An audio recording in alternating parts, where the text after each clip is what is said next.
खबर है में खुश आमदेद। मेरे साथ हैं आरफ हमीद भट्टी साहब और ताहिर मलिक साहब। नाज़रीन, मोटी मोटी खबरें जो हम अभी इसके अलावा भी बहुत सी खबरें डिस्कस करेंगे, मगर मौलाना फजल रहमान साहब नून लीग, पीपल्स पार्टी और दीगर अपोजिशन कभी लड़ती हैं, कभी अलग हो जाती हैं, कभी एक एजेंडा नहीं होता। इसकी क्या वजह है, क्यों ये यकजा नहीं हो पाते, इस पर भी हम खास तौर पर बात करेंगे।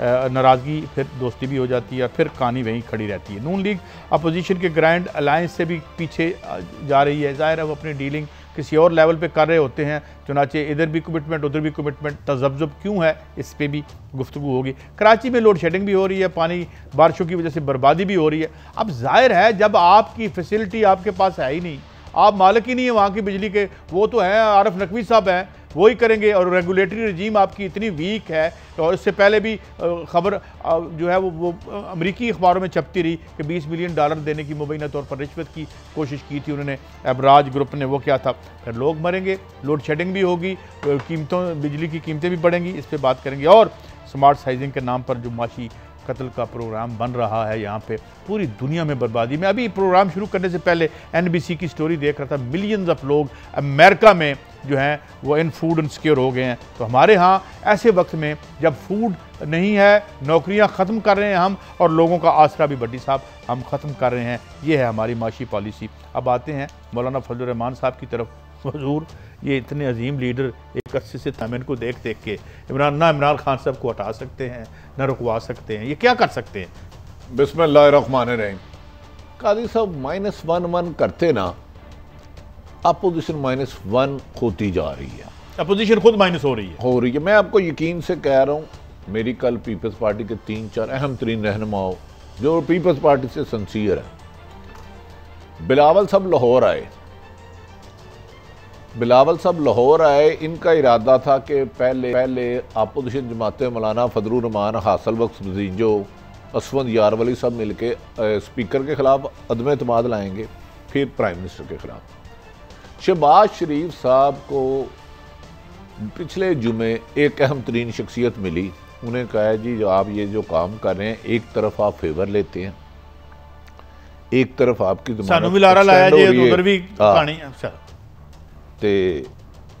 आप मेहरबानी करें। शहबाज कल पीपल्स पार्टी वाले परसों बिलावल सब नाराज होकर चले गए, क्योंकि शहबाज शरीफ और नवाज शरीफ फैमिली की इस वक्त एक ही प्रायोरिटी है, किसी तरीके से एहतसाब के शिकंजे से बचना और पैसे के एक पैनी भी नहीं देना। पीपल्स पार्टी सिंसियर, बिलावल जवान खून है, वो लगे हुए हैं। वो नाराज़ होकर गए, फिर उन्होंने मौलाना फजलुर रहमान को कहा, उन्होंने कहा जी मौलाना साहब आप कह रहे हैं कि मूवमेंट चलाएं, काजी साहब ये आपके लिए खबर है, आप तो जब धरना देने गए थे तो आप तो कह रहे थे मुझे एक महीने की गारंटी दी गई है, हुकूमत ख़त्म हो जाएगी। उन्होंने कहा जी गारंटर इस दफ़ा चेंज हो गया। अच्छा, गारंटर फिर नया मिल गया, चेंज हो गया, क्योंकि गारंटर का कहना है कि हमने पहले जिसको टाइम दिया था वो डिलीवर नहीं कर पा रहा। ये इनके मौक़िफ़ है पार्टी का, लेकिन मेरा नहीं ख्याल कि ये फौरी तौर पर जिन बैसाखियों पे मौजूदा हुकूमत खड़ी है उसको हलाए बगैर तो एक आपके सवाल के अंदर फिर सवाल पैदा हो गया। फिर आप कह रहे हैं ऊपर से -1 वहाँ की बजाय अपोजिशन हो रही है, इसका मतलब है कि अपोजिशन भी माइनस है, उधर भी -1 है। अगर ग्रंटर बदल गया तो माइनस नहीं हो सकता। देखिए, कुछ लोग होते हैं ABCD प्लान पे चलते हैं। आज मेरी बात याद रख लें, मैंने इनको 30 साल कवर किया। ABCD प्लान, ये जो ग्रंटर A का B को नहीं पता होता, B का C को नहीं पता होता। काजी सब बड़े समझदार हैं, ये अमेरिका पढ़ाते रहे यूनिवर्सिटियों में, इन्हें नहीं पता था कि कौन सा सवाल मैंने देना है। नहीं तो काजी साहब याद रख लें, इन्होंने हथ कुछ नहीं जे आना, कुकड़ा खे उड़ाई अपने सर पाई। APC का रिजल्ट मैं दे देता हूं। मलिक साहब, ये जिस तरह मौलाना साहब को कौन एक तो मुतरक कर रहा है, मगर मेरा सवाल इसके साथ ज़िम्नी एक और भी है। फसलाइज्ड सियासत हो गई है, यही चेहरे असफंद यारवली साहब, मौलाना फजलुर रहमान साहब, शहबाज शरीफ साहब, जो बिलावल भुट्टो साहब, आसिफ अली साहब, इन्हें तो की करना जो कुछ भी नहीं है। काजी साहब किसी की कोई क्रेडिबिलिटी नहीं। आप लोगों को बेवकूफ़ ना समझें। ये इस तरह के बयान देने से आपका मतलब लोग संजीदा हो गए हैं। लोगों को एक ही चीज़ समझ आ रही है कि आटा महंगा है, लोगों को समझ आ रही है कि बच्चों की फ़ीस देनी है, लोगों को ये समझ आ गई कि हमारा अज़ाब हमारे पे है। कराची में बारिश है तो लोग करंट से मार रहे हैं, लोड शेडिंग से मार रहे हैं, वहाँ उनको फजल रहमान से क्या लगे, उनको पीपल्स पार्टी से क्या लगे। आपने जो सियासत का जो कल्चर बना दिया उसमें तो अवाम लोग जमहूरियत का नामो निशान ही नहीं है। ये तो मेरे लिए टॉक शो के लिए सारा कुछ हो रहा है। बड़ी साहब, मौलाना साहब किधर किसी अच्छा, मौलाना फजल रहमान से आप ईमानदारी से बेहतरी की उम्मीद रखते हैं? कितना अरसा वो इक़्तिदार में रहे और कितने अरसे से वो इक़्तिदार में है और कितनी देर इक़्तिदार की सिर्फ इमरान ने निकाला है उनको, उन्होंने कश्मीर आज़ाद करवाया, उन्होंने कश्मीर कमेटी डाली, उनके वाला साहब भी रहे। उनके वाला साहब, आपको पता है मौलाना साहब के बारे में क्या कहते थे? मौलाना साहब बहुत अच्छे आदमी हैं। मौलाना साहब हमेशा उस तरीक में जाते हैं जिस तरीक चलाने में ब्रीफ केस वजनी हो। ब्रीफ खुदा ना खास्ता, हम नेगेटिव बात नहीं कर रहे। मौलाना साहब ने जो धरना पहले दिया था इस्लामाबाद, उसकी कीमत उन्होंने ले ली, पूरी पब्लिक आ गई, हैदराबाद कराची से चले।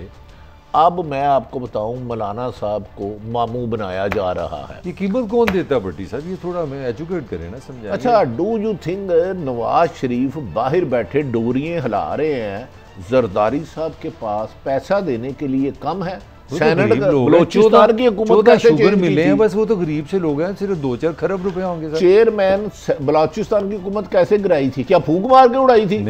गाड़ियां फूका चसर नहीं, असि भी बुजुर्गों ने दीन नू जानने, जेड़ा तुसी हो ना अजकल पीर लई फिरदे हो ना, वो पीर मंगल बूथ दे। अच्छा, असर अल्लाह के जो पीर है ना, वो इन नहीं, ये कीमत जरा समझाएं, ये कीमत कहाँ से आती है ना? बड़ा अहम सवाल है, ये पैसे आते कहाँ से हैं? कादी साहब, एक बंदा इस्लामाबाद मिला, उसने कहा कि एक नवाज अपोजिशन की उस वक्त की प्रेस कॉन्फ्रेंस सेमिनार होना था, उसमें ऐलान करना था हुकूमत खिलाफ। अल्लाह वाछा था, उसने कहा ब्रीफ केस खोला, एक सरकारी शख्सियत ने, नाम नूम ना लेना, मैनू मरवान दे चक्कर च ना रहना, आप तुसी दोवें पिछों बड़े डाडे हो, ऐसे नोट फेंके। ओहो, मुझे उस अफसर ने हल्फन बताया कि असी बांटे, अगले दिन असी काम नहीं होने देता। यार, इस मुल्क में जो नजर नहीं ना आते वो कमाल है, जो नजर आके काम किया। ये जो इलेक्शन है, ये जो इलेक्शन है, कल भी हमने इसका जिक्र किया था, इस पर बड़ा हमें फीडबैक मिला कि कैसे क्रिमिनल एलिमेंट्स और ये अस्करी विंग कैसे बने, ये गुंडागर्दी कैसे सियासत में आ गई, इसमें वापस आके हम बात करेंगे। और फिर ये JIT बंद ही कर दें, ये क्या रद्दी का ढेर बना के छोड़ जाते हैं और हमारा वक्त ज़ाया करते हैं, पैसा ज़ाया करते हैं। एक ब्रेक के बाद हाजिर होते हैं।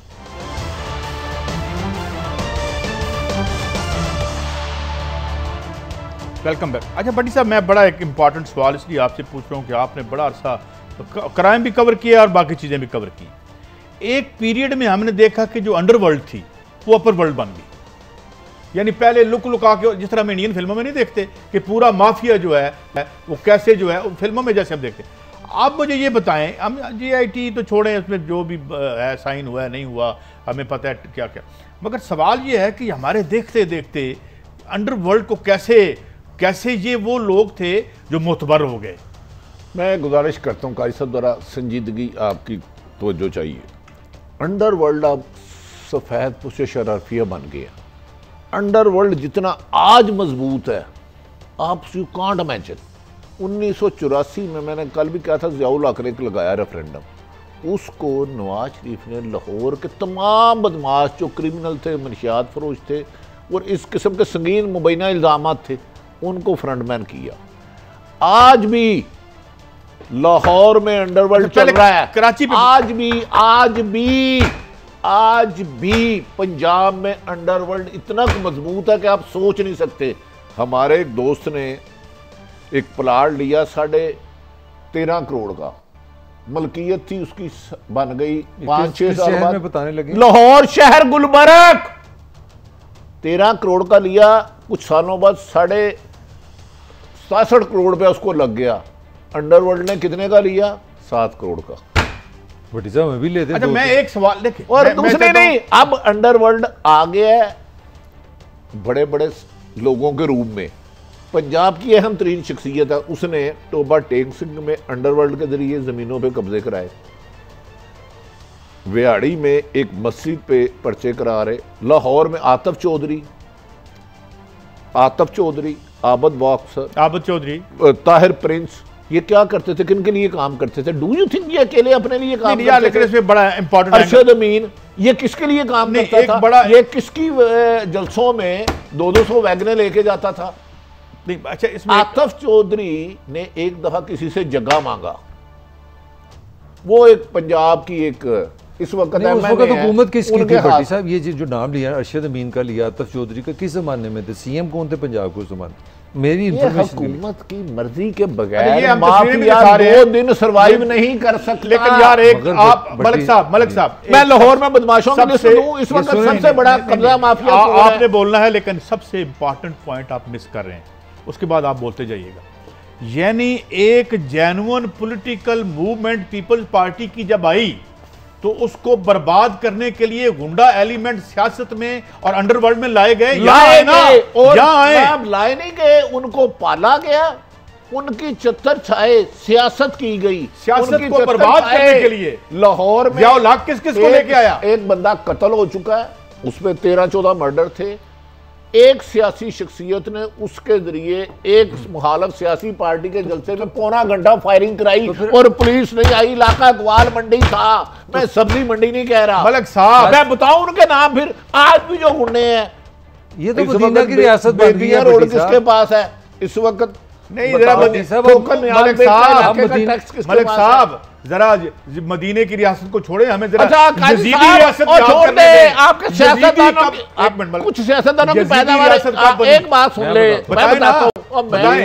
जब MQM बनी, PMLN बनी, ये गुंडे बने। अच्छा काजी साहब, एक आपके लिए अर्ज है, जब आपके जियाउल हक के बाद आए, आपने कराए, एक बब्बू खान था, ये तस्वीर में एक बब्बू खान था यार, नाम भी चलाए यार, नाम से छोड़े, नाम तो मेरे दिल पे लिखे हैं, इन पे मैंने 100 फीचर किए हैं। बब्बू खान था, कराची का रहने वाला था, सियालकोट, किला नुमा बना हुआ था, पुलिस की जरूरत नहीं थी उसके घर जाना। जमरूद अगर किसी ने बदमाशी की है तो उसका नाम बब्बू खान। गुजरांवाला बेगलूसी था।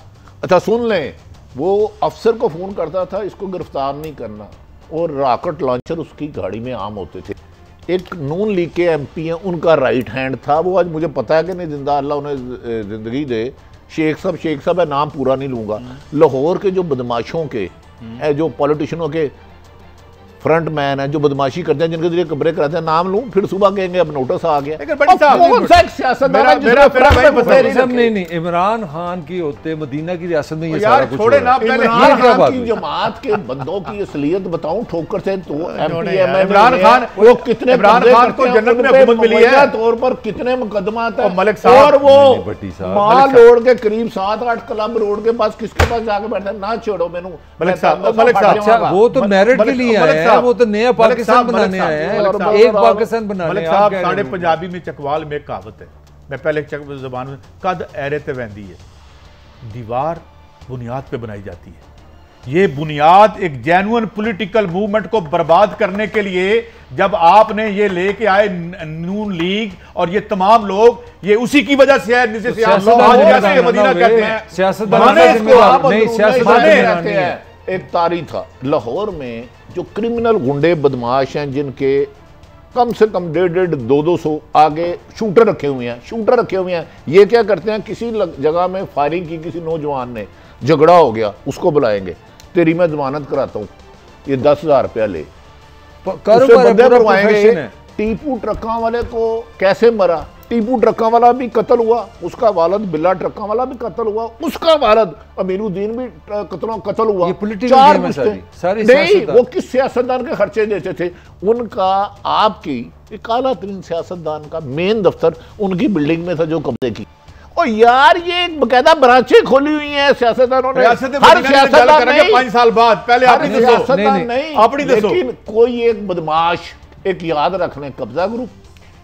भट्टी साहब, एक हमारा एक दोस्त सरपरस्ती के बगैर 2 दिन नहीं चलता। एक वाकया आपको याद होगा, हमारा एक दोस्त है जर्नलिस्ट है, उसको भी एक पैगाम आया था, जरा थोड़ा सा तरीके से अपने स्टाइल से बताएं कि ये मुल्क चलता कैसे, ये किस तरह हम कंट्रोल करते हैं। मैं कादी साहब, आज भी कराची में ना ये उदैर बलोच बदनाम हो गए, कराची से ज़्यादा काम इधर हो रहे हैं, लेकिन इधर वाइट कॉलर तरीके से क्राइम किया जा रहा है। एक बंदे को किसी ने फ़ोन किया, ये बात है 2011 की, नाम नहीं लूँगा, ये मेहरबानी आपने कमेंट नहीं, मैं बिल्कुल, उसने कहा जी मैंने आपको मिलना है। वो बंदा उस वक्त इश्तिहारी था, उसने कहा यार तेरा मेरे पास तूने नंबर क्यों लिया? उसने कहा यार नहीं मैंने आपसे मिलना। उन्होंने कहा यार तू मेरा नंबर क्यों लिया? अब वो खुद डर गया, उन्होंने कहा इश्तिहारी है, मैं पकड़ा गया तो मुझे तो कोई छुड़ाएगा ही कोई नहीं है। मुख्तसर के उसके तकरार पर वो उसको मिला, वो उस कैंट एरिया में नहीं आना चाहता था।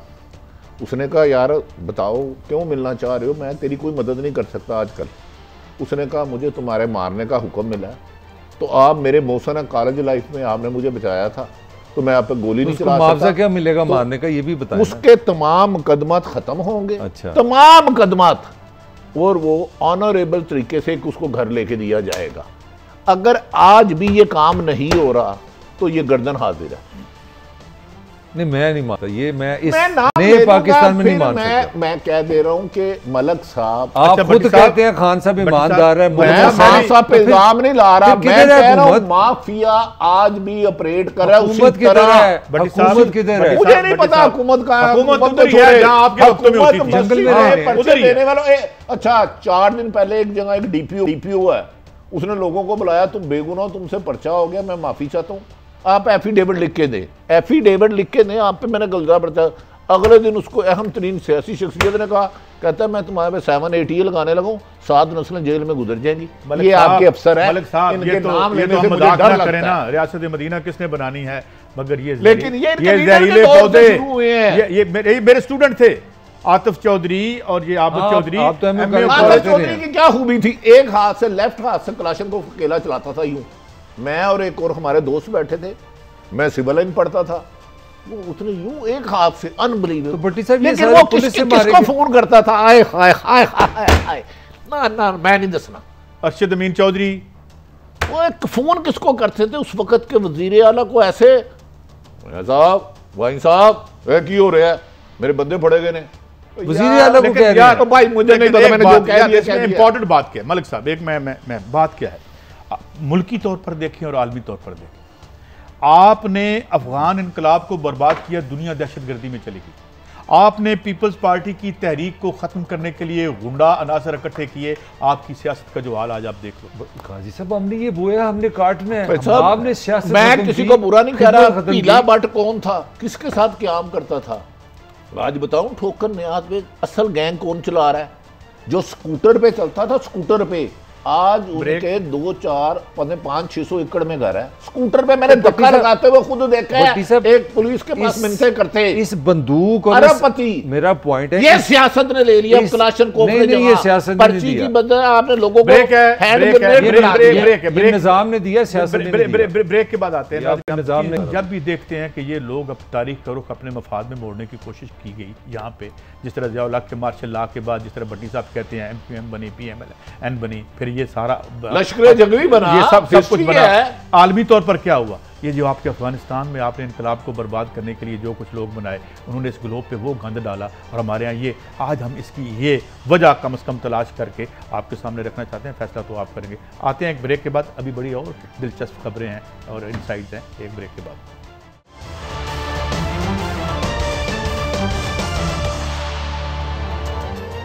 Welcome back. अच्छा भट्टी साहब, एक अनरिलेटेड सा सवाल है, फिर मैंने आपसे पूछना है, ये सारी जो पाबंदकारी की गई इन जहरीले पौधों की, इसमें तो इसमें फिर साफत की जरूरत भी तो पड़ी होगी। नहीं देखें, पड़ी है। एक तो आप दूसरी तरफ चले गए, ताजी खोकर साहब का आपने नाम सुना? जी जी जी अब बिल्कुल। कभी इस्लामाबाद रावलपिंडी गए हैं, कभी 10 लोगों से इंटरव्यू कीजिएगा, मैं आपको उनके नाम दे दूंगा। तो ये मुस्तफा नवाज साहब के हैं, मुझे नहीं पता उनके क्या है, मैंने 12.5 साल इन्वेस्टिगेटिव जर्नलिज्म की है, मुझे पता है वो किसके कहने पे करोड़ों अरबों की जमीन चंद लाखों के वोट लेते थे, कुत्तों के आगे किस इंसान को डाला जाता था जो जमीन नहीं देता था। आज भी इधर जो कब्जे हो रहे हैं ना, एक बात याद रख लें, कब्जा, जुआ, मनशियात, कोठीखाना पुलिस की सरपरस्ती या बड़े सियासतदान के बगैर नहीं चल सकता। ईमानदार भी हैं पॉलिटिशियन और पुलिस अफसर भी, लेकिन आज पहले से ज्यादा क्राइम हो रहा है, लेकिन उसका तरीका बदल गया है। नामालूम गाड़ी आती है, उग गई लाश, पता चला कोई नामालूम मार गया, वो नामालूम ही रहेगा सारी उम्र, वो मालूम नहीं होगा। अगर आप पिंडी चले जाए, ये ताजी खोखर की हिस्ट्री पढ़ ले, जिस अफसर ने इंक्वायरी की है ना, मैं उनकी आज आपको मिसल की कॉपी दूंगा, मैंने इन पे 2 फीचर किए हुए। मगर एक क्वेश्चन जो है पाकिस्तान की, अगर आप मलक सियासत साहब, ये आप मानते हैं कि रावलपिंडी में इंसानों को जानवरों के आगे डाल दिया मैं नहीं जाता? मान सकता, मैं नहीं मान सकता। अच्छा, अगर मैं साबित कर दूं तो अगर आप 5000 क्या आपको कबल मसीह, जुर्माना नहीं मेरी होगा? सुने ना, 5000 कबल मसीह का मुझे कोई जमाना बताया तो मैं सुन मैं सकता कुछ सालों हूँ। तो का, मुझे लिए तो कुछ शर्मिंदगी सालों है का, कि मैं अगर साबित ना कर सका तो टीवी है ना, मेरी तो नेशनल टीवी शर्मिंदगी है है, ना। मेरे 20 करोड़ अवाम देख रहे हैं, मैं अल्लाह को ज़ामन मैं तो ये देख रहा हूँ कि मुल्कों में बात होती है जैली दूध दें कि यहाँ पे जैली हो रही हैं, अपना रिपोर्ट्स जैली हैं, पायलट जैली हैं। हम तो पालखाना बनाते जा रहे हैं दिन ब दिन, समझ से बाहर हो गई। अब आप बता रहे हैं लोग शेरों के आगे लोग डाल देते हैं, जानवरों के आगे, जानवरों के आगे, जानवरों के आगे। अगर ये बातें साबित ना हो, आज भी जो कर रहे हैं, किसी एक ईमानदार अफसर दे दे जो सख्त है, मैं उसको नाम दे देता हूँ, मैं कहता हूँ यार इसका जरा डाटा निकाल ले, ये इस साल स्कूटर पे था, इस साल इसके पास। साहब ये जो ट्रकों वाली फैमिली है, जो भाई पहलवान वाली, उनके पास भी शेर थे ना, मुझे याद है। वो भाई के पास शेर थे, भाई की बिल्ला का बिनोई था, ये पालतू शेर बाबू था उसका। टीपू को एयरपोर्ट पे कत्ल किया गया, टीपू ने भी लंबे काम किए, एक दो नहीं, वो भी। मैं मुबैना तौर पर लातेदार, उसका वालिद भी एक हनीफा बाबा था, वो किसके लिए काम करता था, वो भी बंदा आज भी सियासतदान जिंदा है। मगर तिब्बी किसके लिए काम करता था, रियासा काम करता था, क्या करता था, एक दफा बंदा तेजी में गाड़ी में जा रहा है, उसने क्रॉस किया, उसने उसको गोली मार दी। आज ये वाकया आज से 6 महीने पहले लाहौर में ऐसा हुआ है। तो वो सियासतदान भी जिंदा है सारे, वो सियासतदान आज एमएनए यार मुझे सवाल करने दे, वो सड़क से गुजर रहा था, आखिरी बात कैसे मतलब मैं सोन लगा, क्योंकि मैं सियासतदान है लाहौर का, उसका करीबी अजीज किसी से गुजर रहा था, मजाक हो गया, उसने जाके कहा, उन्होंने क्या जा उन्होंने दागी करा, बच्चे को टांग में गोली मार दी। बस उन्हें नहीं पता। मैं जरा बात को पॉलिटिकल रहने दें, मतलब पॉलिटिकल क्या सियासत में नहीं है यार। मैं एक मिनट ना, मैंने पहले भी एक सवाल किया, मैं दोबारा। अच्छा बात यार, सवाल मैं करूं, आप जवाब दें। आखिरी एक इसके बाद अच्छा देखो तुम्हारी मेहरबानी। एक वकार है जो उधर रहता है दातागंज बशकली हजवेरी के साथ, कौन सा मोनी रोड की बात कर रहे हैं, मोनी रोड बिलालगंज।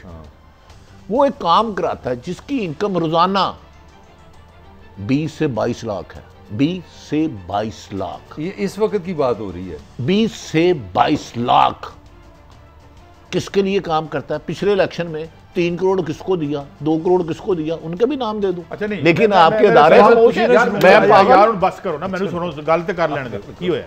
भट्टी साहब, इसका मतलब ये है कि इस सारे निज़ाम आने के बाद, या आपसे सवाल है, बोलना आप नहीं है, ठीक है, इसका मतलब ये है कि ये जितने मैंडेट थे, ये गोली बदमाशी और नोटों के सर पे मिलते रहे हैं।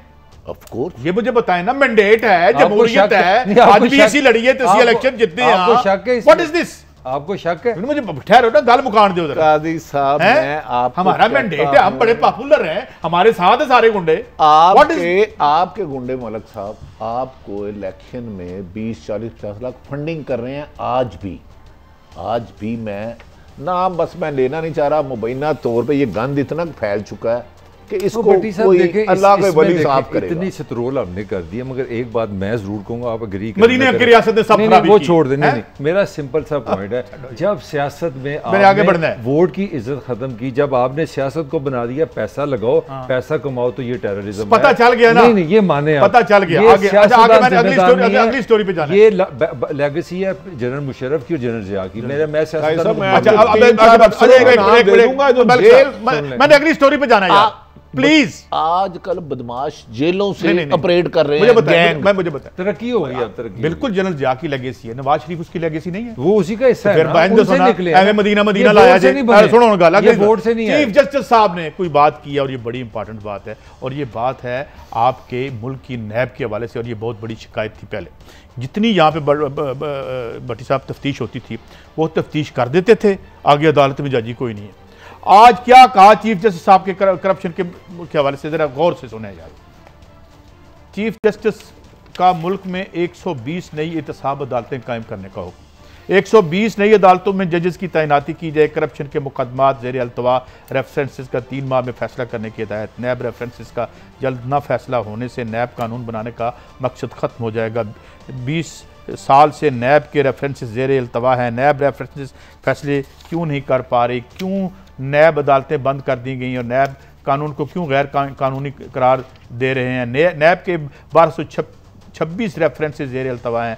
नैब रेफरेंस का फैसला तो 30 दिन में होना चाहिए, लगता है रेफरेंसेस के फैसले होने में 1 सदी लग जाएगी। भट्टी साहब, मेरी इन्फॉर्मेशन ये है कि यहाँ के, मैं नाम नहीं लेता, जो जेन्युइन लोग जो काम कर रहे थे, उन्होंने रेफरेंसेस बनाए, कहते हैं जी रेफरेंस बनाया। मैं एक मिसाल दे देता हूँ, वो क्या थे, फवाद हसन फवाद साहब, उनकी केस बना के दे दिया, जज ही कोई नहीं है, वो सुप्रीम हाई कोर्ट में जाते हैं, कहते हैं जी देर तो होया जी, मैंने पूछे नहीं, वो जमानत लेके घर। कादी साहब, ये एक तारीख का बड़ा फैसला इस पे इम्प्लीमेंट हो गया, जो चीफ जस्टिस गुलजार अहमद साहब ने 120 किया ना, ये इन्हें इसलिए सजा नहीं होती कि रोजाना हेयरिंग होनी चाहिए नैब ऑर्डिनेंस के मुताबिक। 5 जज है, 1200 केस है, अगर 120 जज हो गए, अगर 120 जज हो गए, 3-3 महीने में ये कई काबू आ जाएंगे। मैं आपको बताऊं, नैब बड़ी मेहनत भी करती है, सिर्फ एक आधा बंदा है पिंडी में, वो रहमान मलक जब थे ना उस वक्त उनका नवाजिशात उस पर करता रहा, वो उसने परसों सिर्फ आतिफ जरदारी साहब को एक खबर भेजी है, लेकिन नैब में ऑनेस्ट आदमी भी है, ईमानदार नहीं। लाहौर में इनको धमकियां मिलती रहती रही हैं, नहीं मिलती? लाहौर के नैब की जो डीजी को मिली है, डीजी को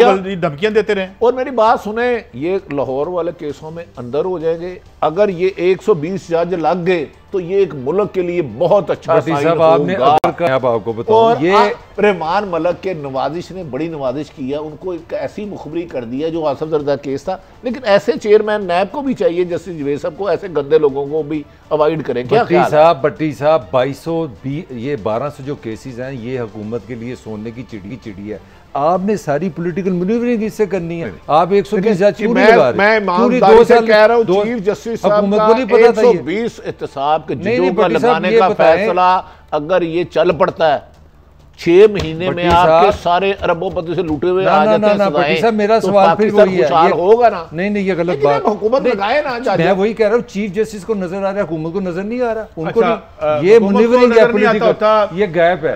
कानून पता नहीं अंधा होता नहीं होता, हुकूमतें अंधी होती हैं, हुकूमतों को नजर 2 साल से आपको नजर नहीं आता। बात ये है कि इस फैसले को अच्छा नहीं कहते, तो ये नैब में आप लोगों को सजाएं होती हुई देखेंगे, ये जान के जज नहीं लगता। अच्छा देखेंगे ना, 120 जज जाएंगे, पहले देखेंगे। चीफ जस्टिस साहब ने हुक्म दिया तो फिर लगाने पड़ेंगे। एक ब्रेक के बाद आते हैं और ब्रेक के बाद हम देखेंगे कराची की क्या हालत है, कि इलेक्ट्रिक क्या लोगों के साथ कर रहा है, बारिश का थोड़ा सा पानी आता है तो वहाँ क्या हालत हो जाती है। और फिर जाहिर है जब बिजली, वो कहते हैं हमारे हाथ में ही नहीं है, वो तो इलेक्ट्रिक के हाथ में है, तो उस पर बात। और ड्रग्स का जो 1 बिलियन की ड्रग्स पकड़ी गई हैं, वो तो पकड़ी गई हैं, निकल कितनी गई हैं, एक ब्रेक के बाद।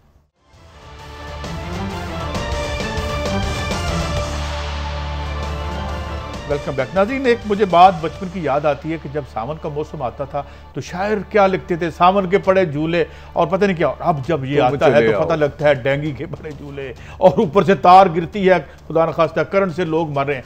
भट्टी साहब, खूबसूरत मौसमों का भी बेड़ा गर्क कर दिया आपके नायल हुक्मरानों ने।